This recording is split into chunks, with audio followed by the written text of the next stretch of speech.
The bell finally pierced the monotone, and the classroom erupted into a symphony of shrieks and locker slams. I, Kaylee, reveled in the controlled chaos. It had been my reality for the past 20 years, ever since I graduated with a teaching degree and a head full of idealism. My parents, bless their practical hearts, had urged me towards a stable career, accounting, maybe law. But the thought of spending my days hunched over numbers or arguing legalese sent shivers down my spine. "Ms. Evans! Ms. Evans!" A small hand tugged at my sleeve. I looked down to see Lily, a wisp of a girl with bright, curious eyes, bouncing on the balls of her feet. "Yes, Lily? Can I stay after school again today? I finished all my homework, and I really want to talk about that book you mentioned." A smile tugged at my lips. Lily was one of those rare students who devoured knowledge like candy. Most afternoons, she'd linger after class, peppering me with questions about everything from black holes to the intricacies of Shakespearean sonnets. "Sure, kiddo," I said, ruffling her hair. "But on one condition, we grab a healthy snack first. No heroics can happen on an empty stomach." She giggled, her smile infectious. "Deal." The school day ended with a chorus of goodbyes, and Lily bounced towards the front door, searching for her usual ride. Today, however, wasn't her mom waiting, but a man I hadn't seen before.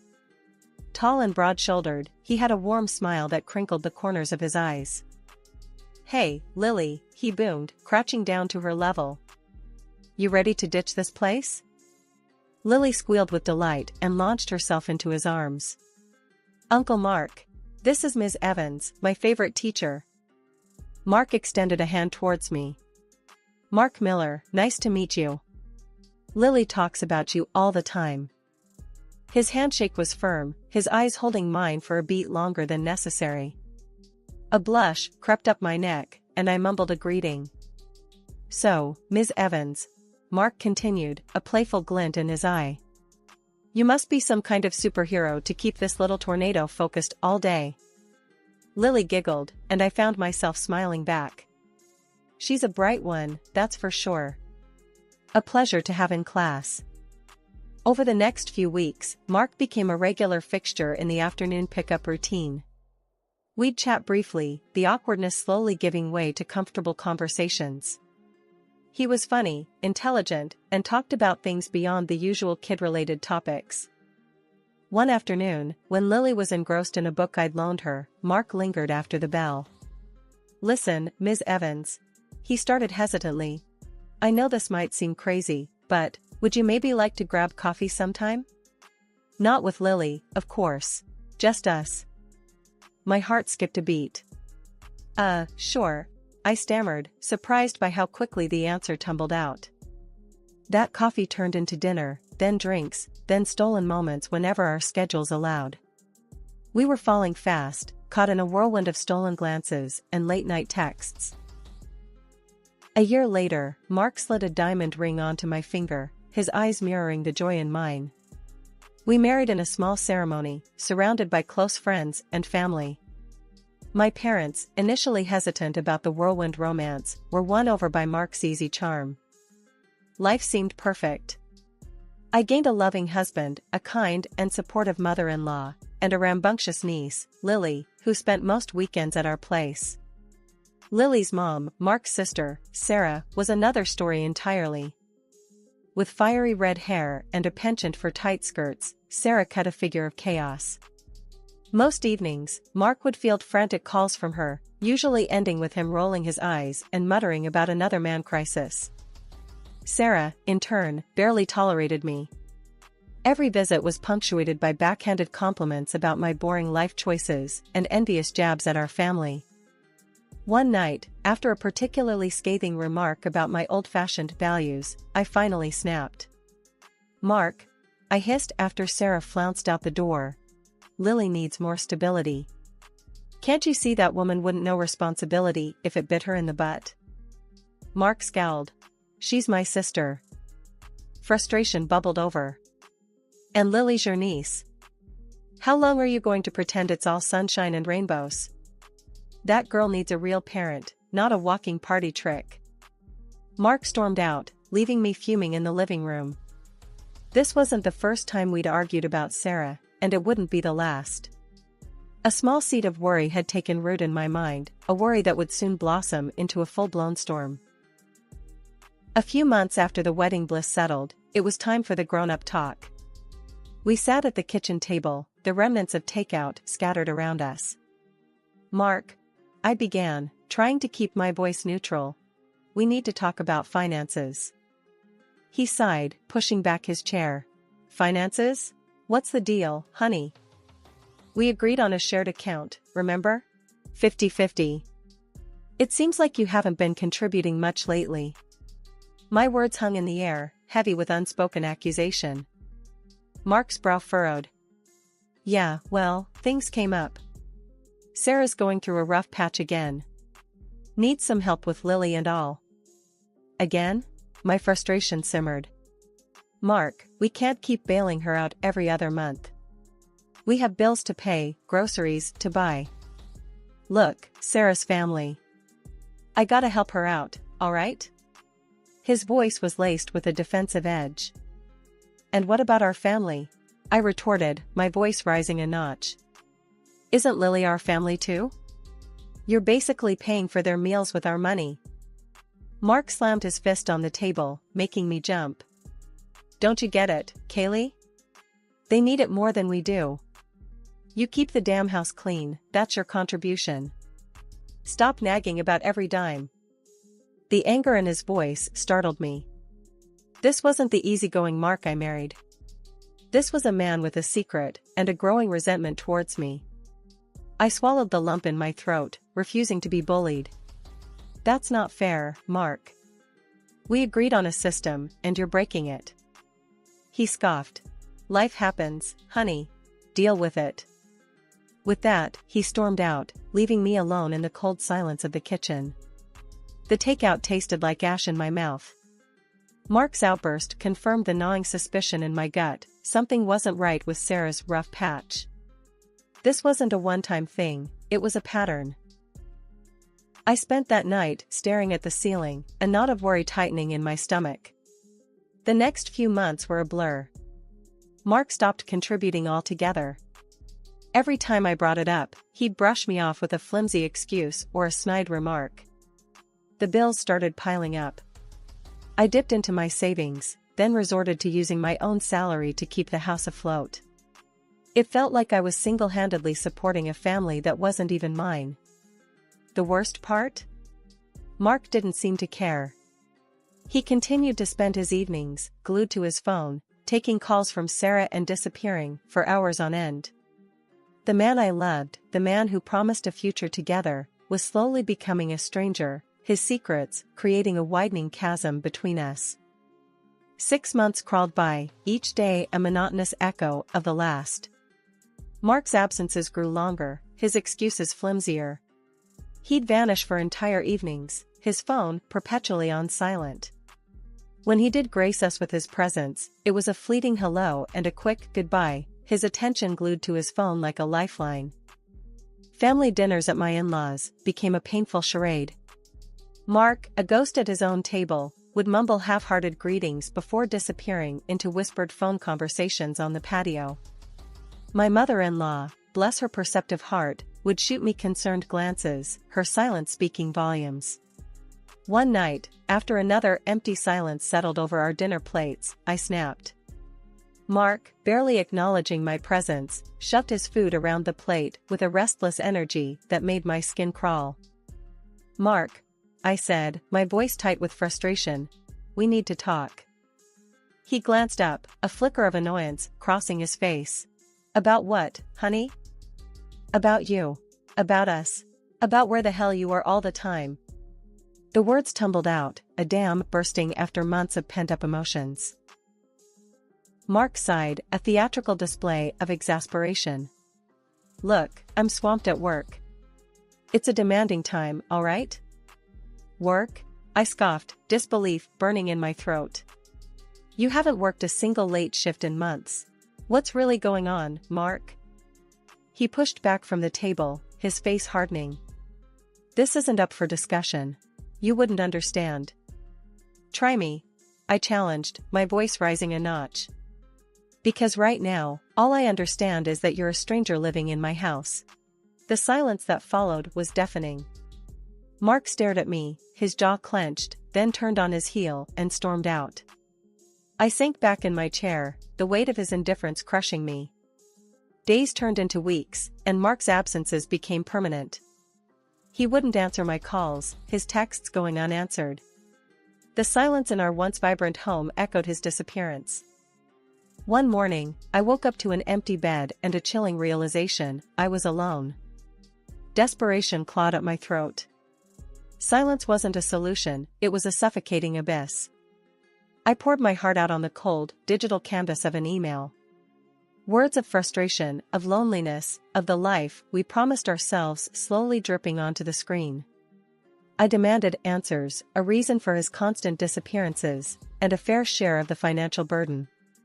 Hitting send felt like throwing a pebble into a bottomless pit, a tiny splash in the vast emptiness of our marriage. The silence stretched on, a cruel confirmation of my suspicions. No apology, no explanation, just a deafening void. But then, when the sun dipped below the horizon, painting the sky in angry hues of orange and red, I found it. A single sheet of paper on the kitchen table, stark white against the worn wood. Divorce papers. Signed. By Mark. My breath hitched. The world tilted on its axis. I snatched the paper, the words blurring before my eyes. Anger, hotter than I'd ever known, surged through me. I slammed my phone on the table, dialing his number with trembling fingers. Ring, ring, voicemail. I left a blistering message, demanding a damn explanation. But the only reply was the sterile voice of his automated system. I dialed again, and again, a desperate hope clinging to the possibility of his voice. Finally, after what felt like an eternity, a voice answered. But it wasn't Mark's. It was a young, flippant voice, dripping with an air of entitlement. "Who is this?" she drawled. "It's Kaylee," I choked out, my voice barely a whisper. "Mark's wife." A chilling laugh echoed through the receiver. "Wife? Honey, you're yesterday's news. Mark loves me, I'm his future now. So do yourself a favor and find somewhere else to live, okay?" The phone clattered from my numb fingers, landing with a dull thud on the counter. My world shattered into a million pieces, the cruel reality settling in my gut like a lead weight. Betrayal, raw and searing, burned through me. Tears streamed down my face as I stumbled out of the apartment, the divorce papers crumpled in my fist. I needed my mother-in-law, her unwavering strength, a beacon in the storm that had become my life. The drive to her house was a blur. When I finally reached the familiar porch, I practically pounded on the door. My mother-in-law opened it, her eyes widening at the sight of my tear-streaked face. Without a word, I collapsed into her arms, the dam breaking open. She held me tight, her soft murmurs a soothing balm on my wounded soul. As I sobbed the story of my shattered marriage, of Mark's lies and betrayal, a flicker of anger crossed her face. "Kaylee, you'll stay here, with us," she said, her voice firm. A hesitant nod escaped my lips. This wasn't what I'd envisioned, not the life I'd planned.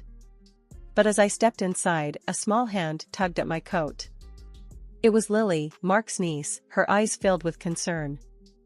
"Auntie Kaylee? What's wrong?" she whimpered. I knelt down, pulling her into a hug. "It's okay, sweetie.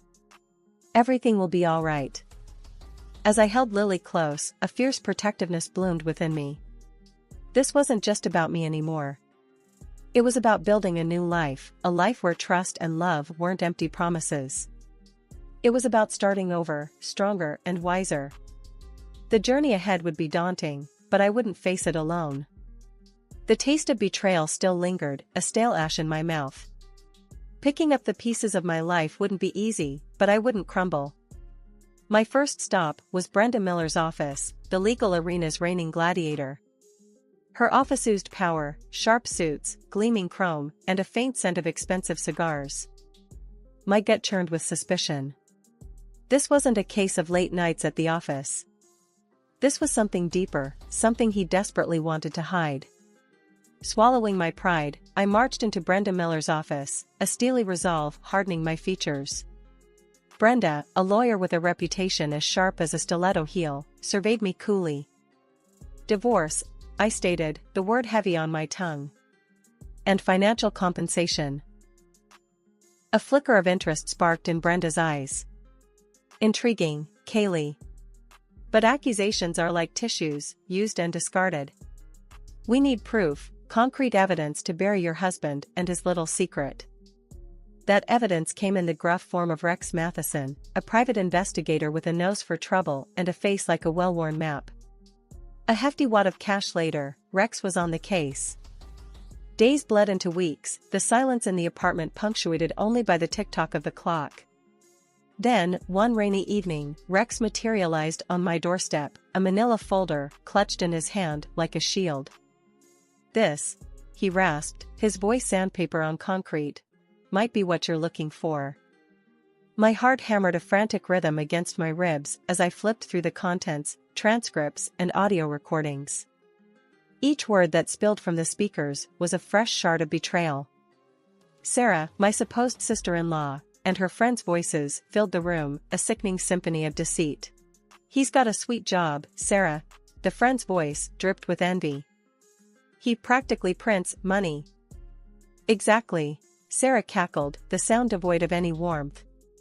That damn apartment, it should be mine. As soon as you marry Mark, we can convince him to sell it. Maybe I'll try to convince him of Lily's illness and her expensive treatment. We'll split the profits, just like we planned. My blood ran cold.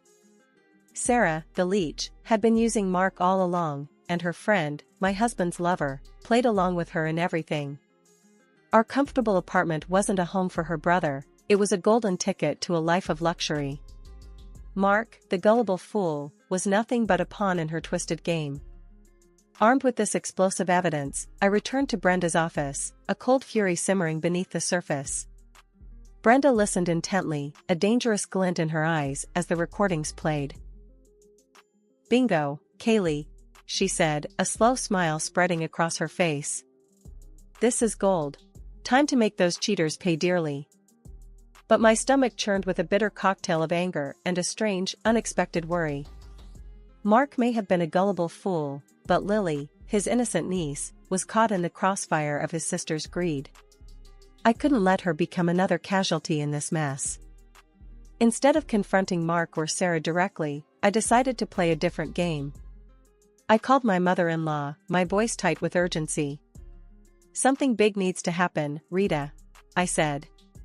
I need everyone at the house, now. The following evening, a tense silence filled the air as we all sat around the dining table, me, Mark, his stony-faced mother and father, and Sarah, who sauntered in last, a reeking cloud of alcohol and bad attitude clinging to her like a cheap perfume. Before I could even utter a word, Sarah burst out. Can you believe this? Child Protective Services just barged into my place, accusing me of being an unfit mother. Lily's in some damn shelter now, the little ingrate. Disgust tightened my throat. This woman, who saw her own daughter as a mere pawn in her twisted game, now had the audacity to play the victim. Sarah continued to rant, oblivious to the storm brewing in my eyes. It was then, with a steely voice that surprised even myself, that I spoke. Actually, Sarah, I said, leaning forward, I contacted Child Protective Services. The room fell silent.